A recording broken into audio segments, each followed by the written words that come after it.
الله أكبر. الله أكبر. الحمد لله رب العالمين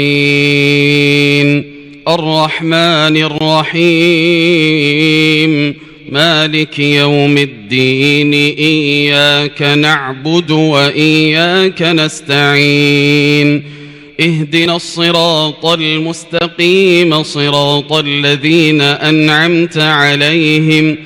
غير المغضوب عليهم ولا الضالين آمين. والمرسلات عرفا فالعاصفات عصفا والناشرات نشرا فالفارقات فرقا فالملقيات ذكرا عذرا أو نذرا إنما توعدون لواقع فإذا النجوم طمست وإذا السماء فرجت وإذا الجبال نسفت وإذا الرسل أقتت لأي يوم أجلت ليوم الفصل وما أدراك ما يوم الفصل ويل يومئذ للمكذبين ألم نهلك الأولين ثم نتبعهم الآخرين كذلك نفعل بالمجرمين ويل يومئذ للمكذبين ألم نخلقكم من ماء مهين فجعلناه في قرار مكين إلى قدر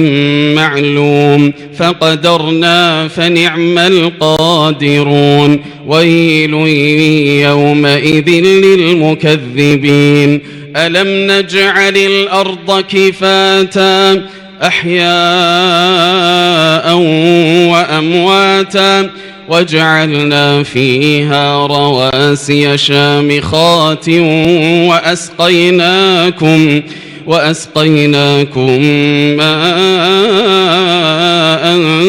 فراتا ويل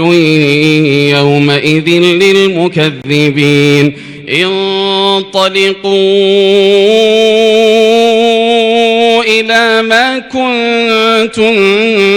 به تكذبون انطلقوا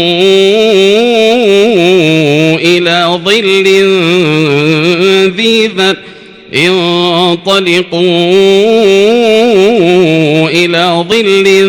ذي ثلاث شعب لا ظليل ولا يغني من اللهب إنها ترمي بشرر كالقصر كأنه جمالة صفر ويل يومئذ للمكذبين هذا يوم لا ينطقون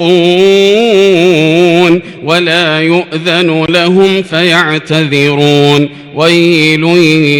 يومئذ للمكذبين هذا يوم الفصل جمعناكم والأولين فإن كان لكم كيد فكيدون ويل يومئذ للمكذبين إن المتقين في ظلال وعيون وفواكه مما يشتهون كلوا واشربوا هنيئا بما كنتم تعملون إنا كذلك نجزي المحسنين ويل يومئذ للمكذبين كلوا وتمتعوا قليلا إنكم مجرمون ويل يومئذ للمكذبين وإذا قيل لهم اركعوا لا يركعون ويل يومئذ للمكذبين فبأي حديث بعده يؤمنون